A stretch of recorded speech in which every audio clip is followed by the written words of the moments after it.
While Shedeur Sanders was walking into the Cleveland Browns facility every single morning this winter, Dillon Gabriel wasn't there, not once. And the moment Todd Monken said that out loud on a national stage, everything the Browns media spent 6 months building collapsed in about 30 seconds. What's been your first impressions of Shedeur, and how do you evaluate him in the quarterback competition? Well, it's too early to really evaluate him, other than it's been great that he's been in the building. It's refreshing to see a player that recognizes where he's at and where he wants to get to. And Gabriel hasn't been in the building? As far as I know, he has not. I have not seen Dillon yet. I'm not saying all this to make excuses for Shedeur Sanders. What I'm saying is I'm intrigued by what I saw. I'd like to see more here where he's the plan going into the year. And so that's the difference between the rookie quarterbacks of Dillon Gabriel and Shedeur Sanders, right? Gabriel was the plan for Kevin Stefanski. He was handpicked. He was given the reps in training camp as the backup. He got reps with the ones. And the plan was Gabriel's going to get in at some point this season because Stefanski liked him. Shedeur was thrown in with guys he hadn't had a single snap with, not had thrown once to the receivers. The center never snapped it to him before. That matters, folks. Here's what nobody is framing correctly. Gabriel didn't just skip voluntary workouts. He made a calculated decision. He looked at a 5th-round pick, a kid the media had already buried, and decided this competition wasn't worth showing up for. He bet that the noise was right. He bet that Shedeur Sanders didn't belong.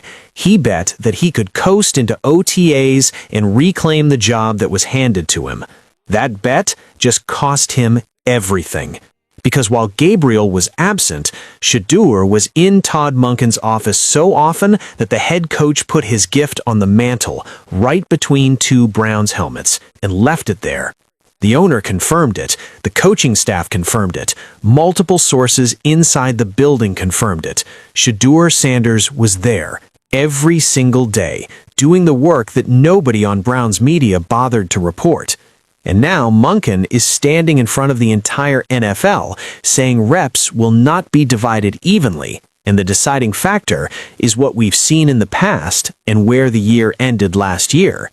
By the end of this video, you're going to understand exactly why Dillon Gabriel's absence wasn't just a mistake.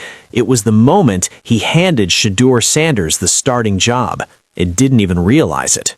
Here it says, Browns head coach Todd Monken notes that Shedeur Sanders has been in the building a bunch the last few months working out. Dillon Gabriel, as far as he's aware, has not. Dillon Gabriel, nowhere to be found. He's not showing up to anything. I mean, it looks like he sees the writing on the wall.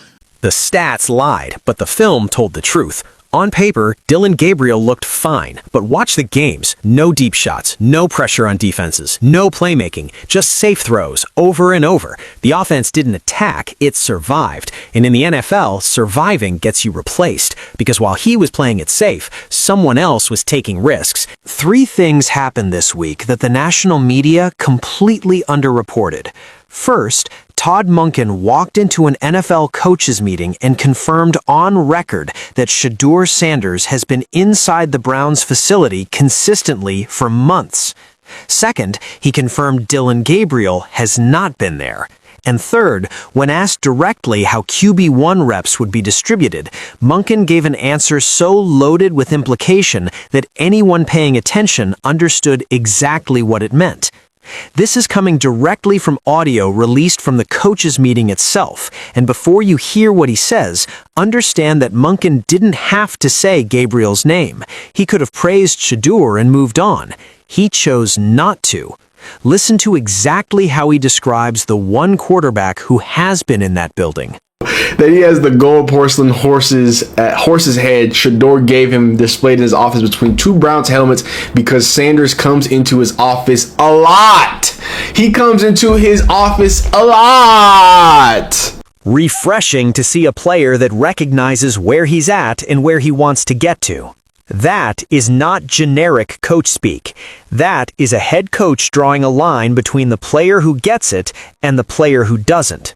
And the player who doesn't? His name was the very next sentence out of Monken's mouth. Now let's talk about what Gabriel's absence actually means, because most people are missing the full weight of this.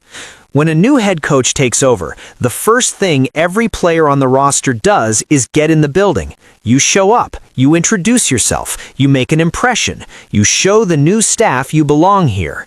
Deshaun Watson did it. Watson, who has barely played a meaningful snap in almost 2 years, carrying the weight of that contract, still walked through that door when Monken arrived. The GM confirmed it, the coach confirmed it. Shedeur? He's been there so consistently the building staff probably knows his schedule by heart. And Dillon Gabriel, the third-round pick who was supposed to have the inside track on this competition, hasn't been seen once. This is what the media that spent 6 months attacking Shedeur's character doesn't want to reckon with. And here's what makes it worse. Monken naming Gabriel specifically was not a slip. One analyst broke down exactly why that choice of words matters. Todd Monken didn't have to say that. Todd Monken could have just been like, hey, I respect Shedeur coming in and putting in the work. He specifically said Dillon Gabriel, as far as he is aware, has not. Here's an exclusive video of Todd Monken speaking today about everything. That's the part that should make every Shedeur doubter genuinely uncomfortable. Monken didn't have to say that. He could have kept it vague. He said Dillon Gabriel's name on record at a national coaches meeting. And if you think that was careless, you don't understand how NFL head coaches communicate. But here's what nobody else is saying out loud right now. Gabriel's absence wasn't random. It was a read. He looked at this situation and decided the competition was either going to Deshaun Watson or he was getting traded. Either way, he didn't need to be there. He looked at a 5th-round pick and decided the competition wasn't serious enough to show up for. He disrespected the process. He disrespected the building. And whether he meant to or not, he disrespected Shedeur Sanders by deciding he wasn't worth competing against. It is official. Dillon Gabriel has thrown in the towel and quit on the Cleveland Browns. New head coach Todd Monken let it be known that Dillon Gabriel's quitting. He hasn't even shown up. He hasn't shown up to anything. I haven't seen him at the building at all, but I have seen Shedeur Sanders consistently putting that work in. That's not hyperbole. That is the most accurate summary of what's happening in Cleveland right now. Gabriel threw in the towel before the bell even rang. And now we get to the part that changes everything about how you view this competition going forward. Because Monken didn't just confirm Shedeur's presence, he restructured the entire QB competition around the reality of who's been doing the work. When reporters pushed him on how reps would be divided, he was direct. How do you divide the reps for the quarterbacks? Will they be divided evenly to Shedeur? I don't anticipate him being divided evenly. Even at the very beginning? I don't see it that way. Reps will not be divided evenly. Not at the start. Not on a daily basis. And when pressed further, asked specifically what determines who gets first group reps, Monken gave the clearest answer he's allowed to give without just naming Shedeur Sanders as the starter. By basically what we've seen in the past and where the year ended last year. So does that mean Shedeur gets the vote for the reps? I'm not ready to say that yet. I just said the reps can't be divided up evenly. Based on what we've seen in the past and where the year ended last year, that sentence has one meaning. One player in this competition ended last season on an upward trajectory with the starting job. One player was benched mid-season and never came back. One player hasn't taken a live snap in almost 2 years. The math is not complicated. But that's still not the most telling detail from this week. This is, when Monken was asked about a gold porcelain horse head that Shedeur gifted him, the head coach revealed it's been sitting in his office between 2 Browns helmets for months. Not in storage, not on a shelf in the back, between the helmets. And the reason he gave for keeping it there? Trade talks. I do want to talk about something funny. Todd Monken said that he has the gold porcelain horse's head Shedeur gave him displayed in his office between 2 Browns helmets because Sanders comes into his office a lot. He comes into his office a lot. He comes in so often. The head coach of the Cleveland Browns just told the entire NFL on record that Shedeur Sanders visits his office so frequently he might as well have a reserved seat. And when the owner of the team was asked separately about Shedeur's off-season commitment, he wasn't vague about it either. However, I do think it's important to listen to what specific things are being said. The specific thing that's been said about Shedeur is that he works hard. This is Browns owner Jimmy Haslam message that I was in Cleveland 2 or 3 weeks ago, and he was working out early and was coming in. He's been in Cleveland most of the summer. The owner, the head coach, both independently confirming the same story, while not one member of Browns media reported a single word of it all winter long. Let that sit for a second. Now here's where it gets genuinely uncomfortable for everyone who spent the last 6 months saying Shedeur Sanders wasn't worth the investment.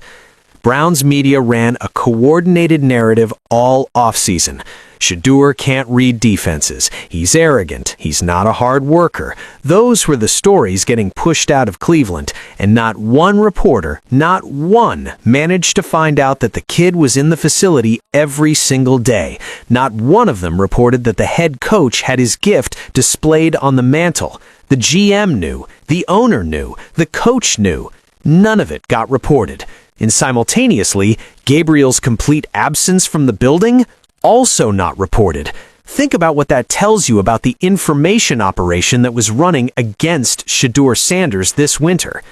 The two people with the most access to the truth inside that building just made it impossible to ignore. Not only do they see Shedeur the most, they've also seen Deshaun. They've also haven't seen Dillon Gabriel.